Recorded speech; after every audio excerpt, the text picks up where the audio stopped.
Guys, आज जो मैं लेकर आया हूँ आपके लिए एक प्रोनाउंस टेबल लेकर आया हूँ। ये प्रोनाउंस टेबल है क्या? एक टेबल है जो मैंने बनाई है, जिसमें मैं बताने वाला हूँ आपको प्रोनाउंस के बारे में। हम सब्जेक्ट देखते हैं किसी भी टेंस में, वहां पर ये काम आते हैं।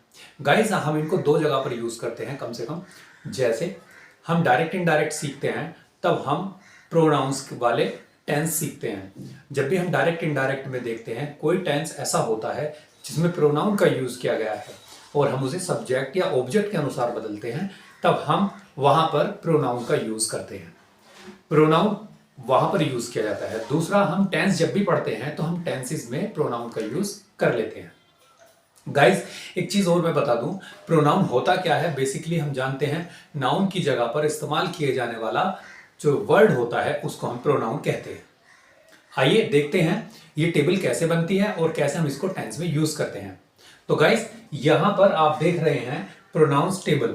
इसमें मैंने बताने की आपको कोशिश की है। आप सभी जानते होंगे एक सब्जेक्ट होता है हमारे पास किसी भी टेंस में बनाने के लिए, दूसरा ऑब्जेक्ट होता है और उसी में हम यूज करते हैं कभी कभी पजेसिव फॉर्म्स। इनमें अंतर क्या होता है, इनको देखते हैं। हम जानते हैं हमारा जो सब्जेक्ट होता है किसी भी टेंस में, I, we, you, they, he, she, it जैसे करके हमारा सब्जेक्ट होता है। और ये जो सब्जेक्ट होते हैं इन्हीं को हम प्रोनाउन भी कहते हैं। I, we, you, they, he, she, it ये सभी प्रोनाउन हैं। अब हम किसी भी नाउन की जगह पर यूज करते हैं तो वहां पर यूज किए जाने वाले जो नाउन होते हैं हम उन्हें सब्जेक्ट के नाम से भी जानते हैं। जब हम इसको टेंस में पढ़ते हैं तो हम इसको सब्जेक्ट की तरह जानते हैं। और दूसरी तरीके से अगर हम समझें तो यही है प्रोनाउन भी होते हैं। अब ये जो प्रोनाउन होते हैं, इन प्रोनाउन में हम कभी कभी देखते हैं कि इनका ऑब्जेक्ट क्या होता है और कभी हमें देखना पड़ता है कि पजेसिव केस क्या होता है या पजेसिव फॉर्म क्या होती है। आइए देखते हैं। आई जो होता है वो सब्जेक्ट होता है और ये सब्जेक्ट तो है और ये प्रोनाउन भी है। अब ये अगर प्रोनाउन है तो इस प्रोनाउन का मतलब अगर हम देखें तो इसका ऑब्जेक्ट मी बनता है, आई का मी बनता है। आप अक्सर इनको देखते हैं, हम पैसिव वॉइस में हम यूज करते हैं, डायरेक्ट इनडायरेक्ट में यूज करते हैं, तब हम इनको डिटेल में जानते हैं।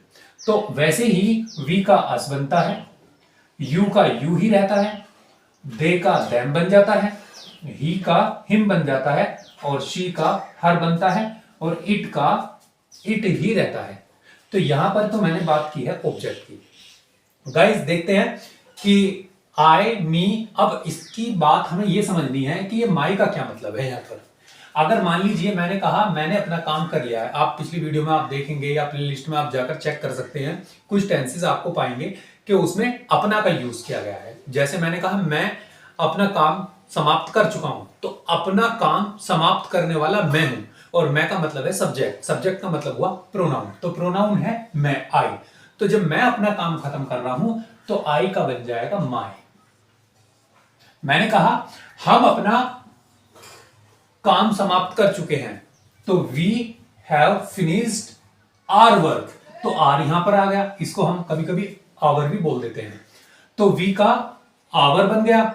अगर वी की बात आए, हमारी बात आए, जैसे मैंने कहा कि हमने अपना चैप्टर याद कर लिया है, तो अपने के लिए हमने के साथ में आवर आया। यू के साथ में हम यूज करते हैं योर। अगर दे आता है तो दे के लिए यूज करते हैं देयर।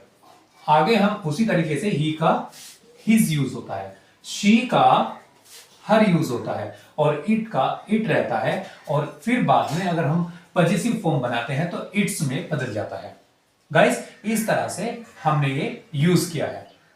आइए हम इसको एग्जाम्पल में यूज करके देखते हैं कैसे हम इनको यूज कर लेते हैं। मैं इसके साथ ही आपको 3 या 4 टेंस बता देता हूं जिसमें हम समझ जाएंगे कि ये हम कैसे यूज कर सकते हैं।